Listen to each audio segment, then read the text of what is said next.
welcome to another episode of Ask a STEM Sister. We are super excited to be shooting another one of our in-person interviews this time. I am Dr. Fully Vaccinated Baby Bayan. And I am Ami Bakare, one shot in the game, but you know, just a little bit of time, and I'll also take my mask off. I'm there already. So we are very, very excited today, again, to have an in-person interview for you guys, and I'll have Ami introduce our guest of honor. Okay, so Danielle Lewis was born and raised in Pell City, Alabama, a small town not too far from Birmingham. From a young age, she knew she was interested in math and science. So in 2010, she joined a dual degree engineering program with Oakwood University and University of Alabama in Huntsville. After graduating with a degree in mechanical engineering and no student loan debt, she joined Cummins Inc. in the Engineering Development Program. The EDP gave her the opportunity to explore Cummins in a holistic manner, both technical and non-technical, and from new technology development to aftermarket ideas of the company. Danielle currently works in Cummins' newest technology segment, New Power Business Unit, to create, test, and deliver demo electric vehicles and software. Inside and outside of work, Danielle is passionate about empowering the next generation of STEM potential, including hosting the HBCU STEM Education Run to raise scholarship funds. In her spare time, she enjoys running, teaching Zumba, oh yes, traveling, and playing with her Miniature Schnauzer Apollo. Welcome. Thank y'all so much for having me. So glad to be here. Appreciate it. So I'm gonna just start off with what gave me, and that's when I heard dual degree program. So can you talk to our audience who might some folks that might be interested in doing that? How did you get into a program like that? What was appealing about it, and how was it? Yeah, so at Oakwood University, it's a small HBCU in Huntsville, Alabama, and they don't have their own engineering, standalone engineering curriculum, and so they partnered with a local school in Huntsville, Alabama called University of Alabama in Huntsville, and so you can study at Oakwood, which is the school I wanted to go to. I think honestly the only school I applied to, and then finish up the engineering curriculum side of things at this other school at University of Alabama in Huntsville. And so through that I studied math and mechanical engineering, and it was like a 5-year program. One of the things that made me interested in it is that my mom used to be an electrical engineer, and so I talked to her, I talked to some of the stuff, understood what some of the work that she was doing, and from that I wanted to pursue engineering, and like I said, Oakwood was the only school that I applied to, and that it worked out. It was difficult. I won't say that it wasn't difficult, but I kind of wanted to challenge myself.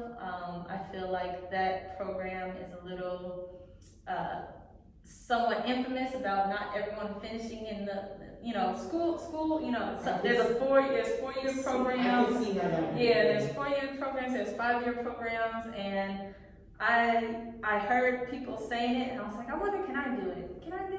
I'm gonna try, So that was kind of in the back of my mind when I was even going through it. I was like, I'm gonna try to plan and be deliberate about the things that I was going through, and I did. I graduated in 5 years. I graduated in 5.5 years technically, because I did a co-op during school. So yeah, but it was a so impressive. I hadn't really heard about those types of programs until we started doing these interviews.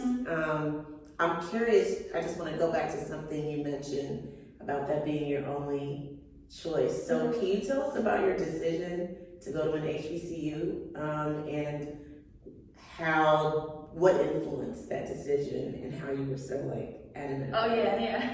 Good question, because for one, that was the school that my dad went to, Oakwood University, and then it's also a Adventist school, a Seventh-day Adventist school, and so it's in Huntsville, Alabama, and that was probably the biggest draw. So it had those two things, or I guess three things. It was an HBCU, it was an Adventist school, and it's my dad's alma mater. So I got to, he probably pushed me a little bit, like, oh yeah, you know, what about Oakwood? You know, so I took his advice and I checked it out, and they also, you know, were providing some scholarship money as well. So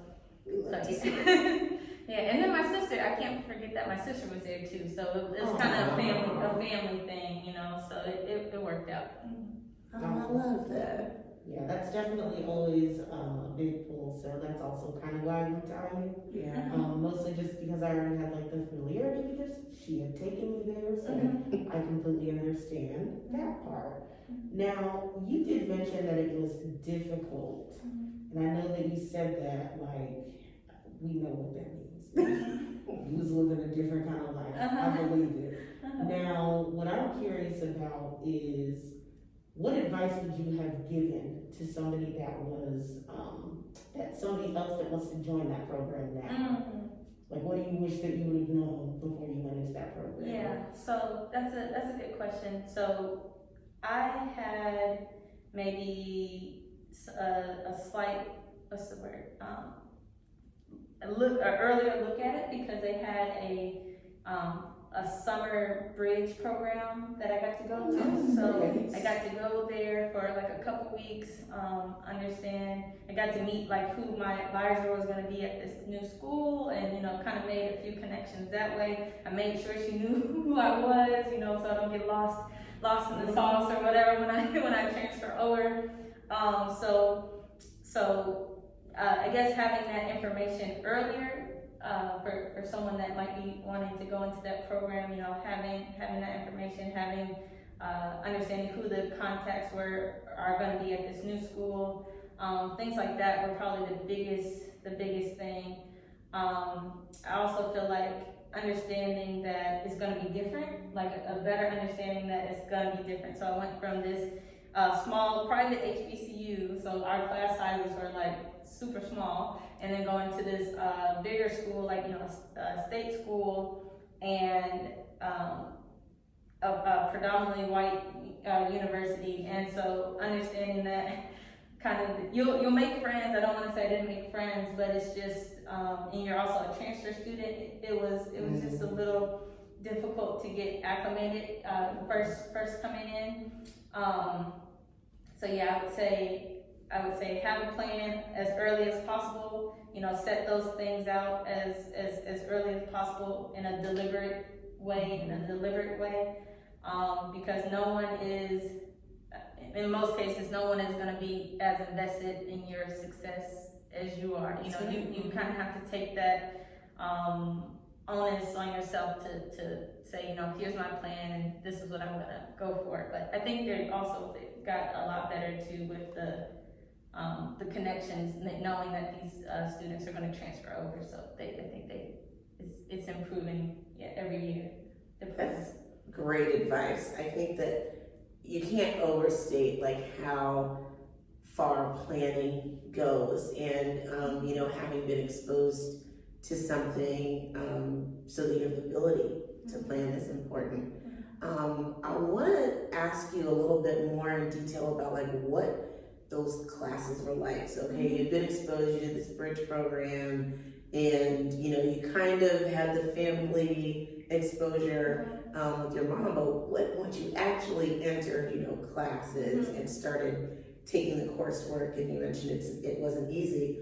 What were some of those classes? What were they like, and what was the most challenging part, you know, about them? Yeah, that's a good question. Man, it's been so long, but I remember calculus 1 and 2 and 3, but probably calculus 2 was probably the most difficult one, just the concepts that we were learning in that class. But your professor, your teacher goes a long way, because I had the same professor for all three of those sessions. Yeah, so that in small school, I don't know, is that not typical? No. Well, Okay. our school is like a really big school, so no, you wouldn't see those people. Yeah, so it worked out in that way, so kind of was able to build that rapport over those 3 sessions and know her office hours and stuff like that. So calculus was pretty difficult. I'm trying to think, what is it? Linear algebra, a lot of these differential equations. So those are the math side of things, right? Those are probably some of the. How did you? I'm sorry to interrupt, but then how did you get through that? Did you have a tutor? How did you? I mean, because even just hearing, I did the calculus, but, I didn't keep going into calculus. But yeah, how did you get through some of those? Did you have help? Were there study groups? Kind of what were you? Yeah, there were study groups. So for me, at least, math was always my favorite subject. From there's nothing, and even it's funny because even when I tell engineers that, they're like, math. Already. Yeah. Okay. I'm like, no, go again. Yeah. How did you? Okay, so now never mind. I always liked math. Yeah. And so for that maybe made it a little bit easier. But definitely office hours, that was a big thing of making sure to take notes, really, really good notes in class. Can't stress that enough, because if you're in class, you're present in class, it will go a long way, for anyone that's watching this. That's where I got most of my understanding from, I feel like. And then study groups with my group of peers, my peers at school, and I'm trying to think, exams, we would be in the library, 10 of us, and just going and studying before the final, just rattling off problems and hey y'all, we're gonna do this, we're gonna get it done. So that was the kind of camaraderie that we had at Oakwood. We went over to the other school, transfer student, new, everything. It was probably harder to find what those study groups were going to be. It was usually just honestly the person sitting next to you, but that's how you would meet, people a lot of times. So it's we should study for this thing. And some of those classes were computational, computer aided design, I think is one. And then stuff, I forget the name of the class, but basically learning with MATLAB. So that's a way to help you do data analysis and stuff like that. So I think for anyone watching this too, that if you have to take a class related to MATLAB, I think that's one of the skills that I kept the most through school. Actual tangible skills, not soft skills like problem solving, stuff like that, but actual okay, this is something I use in my job on a regular basis is MATLAB. So yeah, simulator. So. Well, that's actually a really good segue, because I have questions about your job. Okay. So it looks like you started at Cummins right after school. But I am curious about this new area that you work in. Tell me about what is the new power business unit? What does that mean? What's the work that you're doing? I'm really curious. Yeah, so the new power business unit is our division of the company that deals with electric vehicles, and then also hydrogen as a power, for power.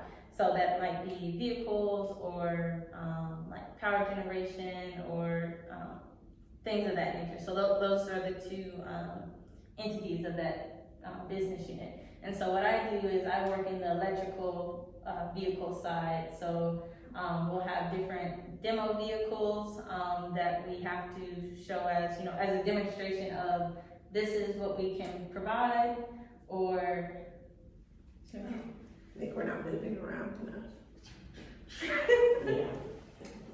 Yeah. Oh, there You have to I'll fix it. I think I'll list. So the part of the business unit that I work in is called New Power Business Unit, and I'm in the electric vehicle portion of it. So we'll make demo vehicles for different customers and to be able to demonstrate, this is what we can provide. This is the electric powertrain that we can provide with a battery motor, this, that, and the other. And we say, hey, this is it. Do you like it? This is what we can provide. So what the day-to-day work that I would do is, the integration of those devices. So my title is a systems engineer. So not just software or not just hardware, but kind of everything working together as a system. So if we had a new charger or a new battery or a new this or a new that. Someone had to write the software for it, someone had to know how to wire it, someone has to know how everything plays nicely together to, at the end of the day, have a functioning vehicle, not just one part of the vehicle, so, and then also testing it to make sure that it is functioning properly, so we'll call that commissioning the vehicle to say,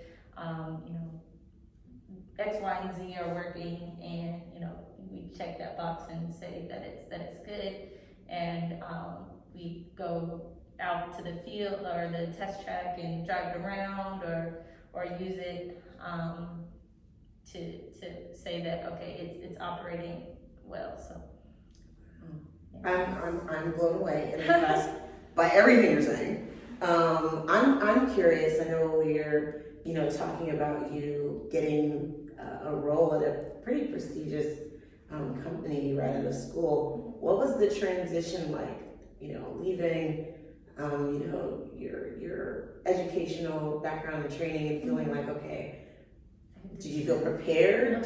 Was there a steep learning curve once you, left school and entered the job, or did you feel like, no, I've got this, I'm perfectly trained and I can jump right in? Yeah, I think I would have had more butterflies if I hadn't interned at Cummins before. Mm-hmm. So I interned a couple times through NSBE. Look up NSBE. It's a great, yeah, National Society of Black Engineers. I do my little plug every chance I can because that really did help me.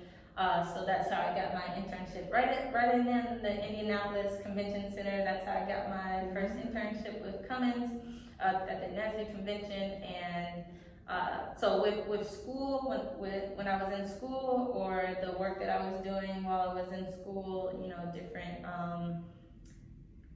related job experiences, worked really well to my advantage. So overall I felt prepared, I think that going into the EDP, which is the rotation program, I feel like maybe it's not as a conventional job because you had to switch jobs basically every year. So that there was some maybe learning there because each year I had a new job, I had new roles and stuff. We even had a non-technical role. So I was product planning. So that's like understanding if this is the product we want to sell, or when do we start selling it, at what price, and all that stuff. Get the input from the customer and see if we're going to meet their needs, basically. And so all of those things, I would say overall, yes, felt pretty prepared. And I would say that the people that I met along the way and met with the company were all very willing to help if I had any questions any questions or anything like that. And yeah, overall pretty good. That's nice, and I don't think we can, emphasize how important it is to have a network. Even if you're, just in undergrad, you're starting to build what will become your professional network, right? So being in NSBE, Novache, some of the organizations as you're in undergrad will be your network, professionally. Mm-hmm. So I think it's a good point to make that you're already plugged in, mm-hmm. and that's kind of what connected you to your role. Mm-hmm. So I know that historically people that are in more like STEM facing fields can be seen as you're really technical, you like heads down, not a lot of amazing soft skills. So I'm curious, you mentioned you did the product planning role. How, like, what are the soft skills that you learned from, college or even just networking? Like, what are some of those soft skills that you've learned that have actually helped you to be better in your technical facing roles? That's a good question, because and I think the reason why they put that non-technical role is to kind of round us out a little bit, trying to round us out a little bit, which is fair, and to see that side of the company, I think understanding and being able to deal with people that might not work under you, like you don't really have any true authority over them. You just, please, can you do this thing for me? So, what's the word? Tact, using tact to say, hey, can you help me with this? And people were, good in helping still. But so that one is, kind of delegating. I guess that's the word, delegating, right? Project management, setting timelines and stuff like that, understanding if it's due at this date, what things do I need to have in place.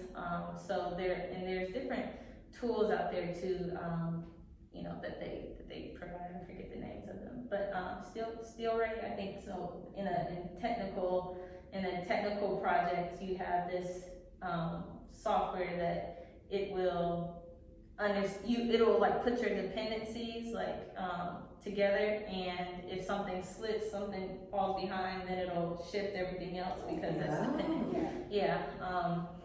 Let's see, what other soft skills? Trying to articulate things in a concise and understandable way, because that's sometimes difficult. You might be behind a presentation or something, but if you're in a meeting with someone that thing is foreign to them or whatever, you need to be able to articulate it in a manner that anyone could understand, and also be able to support your findings. If the one project that I enjoyed the most in that non-technical role was it was like a business case. So we had to do a business case on should we remanufacture this small part, and understand the business case. Are we saving money? Are we losing money? Is it really worth it? And to be able to say this is the data behind it, but still be able to explain it well. So. Yeah, that, I think you nailed it. Communication, no matter how technical, your expertise, if you cannot express it or explain it to folks, it's, nearly worthless, because you have to convey that information in a way that's applicable to people from all these different backgrounds. So I want to switch gears a little bit and talk a little bit about what makes you a well-rounded person. So as we heard in your bio, you do many other things outside of your career. So can you talk to us a little bit how you got involved in running and how you got involved in doing some of these other things that you kind of do outside of work? Oh yeah, sure. So my hobbies are vast, but the about running, how I got started with running was I would do different 5Ks and stuff. There was one, I think the first 5K that I did was called the Insane Inflatable 5K. So like they had all these big blow up obstacles and you're crawling over it or crawling under it and stuff. So fun is always like priority list for me, to be able to get it. Yeah, to get something out of it, right? If you're paying for it, it ought to be fun. And so I did a few 5Ks like that, mud runs, stuff like that. Have y'all ever done it? I haven't done it, but I've seen it. Someday. Or color runs. They had a color run. I did a color run. Okay, I've been to the one that was in Indianapolis. But so I was like, okay, 5Ks are nice. I enjoyed them. And then it just so happened that one weekend my friend was like, hey, I can't make it to my half marathon do you want my ticket? I was like, sure. Okay. Yeah, so that same mindset of what I was saying about the 5-year program, like, yeah, that's hard. I wonder could I do it? I'm gonna go for it, you know. So I felt the same way about the half marathon. So I'm like, you know, I think I can do it. I'm gonna go for it. And I walked it, you know, for the most part, walked the whole thing. I met a lovely couple out there, and they walked with me, so I just wasn't just by myself. Yeah, and that was here. That was the Indy Mini, and it was cool. And I was like, I like this. I enjoy running. You know, it helps me feel fit. It helps me feel healthy. And so I started to be a little bit more consistent with that. They have one in Columbus, which is, you know, south of here. It's called the Mill Race Marathon. So I did that a few times.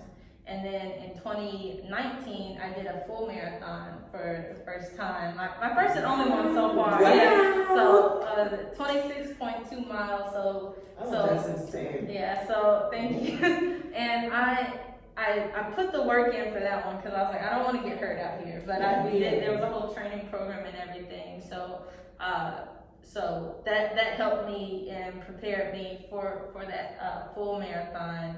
And I think just from there, just trying to be, you know, consistent or just enjoying outside, just enjoying some fresh air or walking with my dog or anything like that, helps me stay motivated to be able to stay outside and stay walking.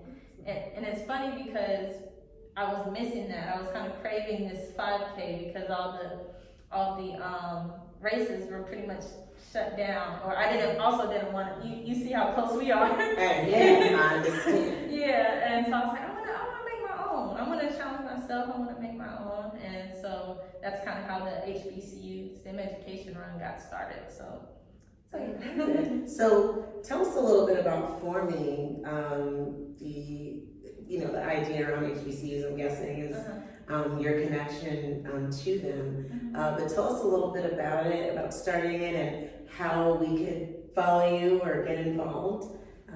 How would we do that? Sure. So the first question, I guess, was how it got started a little bit. So yeah, like I was saying, it's like I was missing it. Like I wanted to do a virtual run, but I didn't want to pay someone else money to run outside. Like I can do that I can do that right now, you know. But I wanted to be able to facilitate it and rally people against the cause that I support, which is scholarships and specifically for STEM programs. So I wanted to be able to support my alma mater, so Oakwood University. And there's other schools out there that have that dual degree program. Spelman is one. The schools in the AUC, so I think that's Spelman, Morehouse, and Clark Atlanta, I think. So they have to, you know, go other places to get their engineering degree as well. I hope I didn't misspeak on that. But so to support them, because if you're signing up for a 5-year program, like this stuff is expensive. It's not cheap. So you know, my heart went out to that group of people. And I think it will be a great way to empower, you know, future Black and minority talent, so that they have that fighting chance to be able to contribute.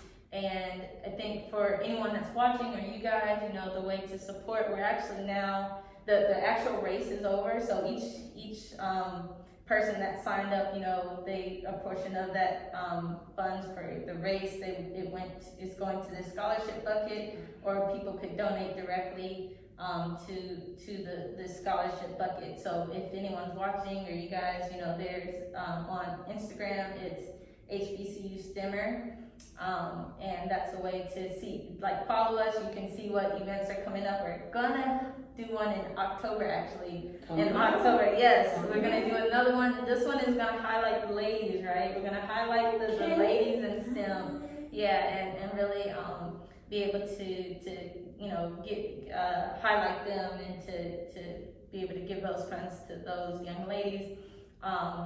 And so even now you can still donate, or you can follow us at HBCU STEMmer on Instagram.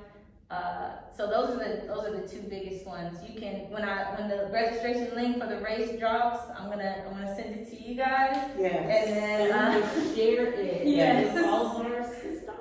Thank you. Definitely check out the HBCU STEMers on Instagram, and we'll also have the information below this video. So make sure that you follow, support, and as we get more information, we'll definitely be sharing on our page as well. Yay. Okay. Well, this has been awesome. I feel so dumb. No. Like, I'm just like, huh. No, I can't do what you do. Anything, but you're brilliant, and we love it. Thank you. Yeah, this was awesome. I appreciate you sharing your journey, sharing the information about the dual degree program. That was very insightful. And hopefully, another young engineer has heard some of the advice that you've given, and hopefully they might take to some of that. That's all that we can hope here. Yeah. And we certainly share your enthusiasm for wanting to kind of give back and influence others to enter the field of STEM. So thank you so much for watching. If you've enjoyed this video, go ahead and give us a thumbs up and subscribe to our channel to hear more stories of amazing Black women in STEM, and share this video, especially if you know of individuals who could be interested in a similar type of program. This might give them some insight, and they'll know who to contact if they want to chat a little bit more about it. So for now, thank you so much for tuning in, and we'll see you in the next video. Thank you guys.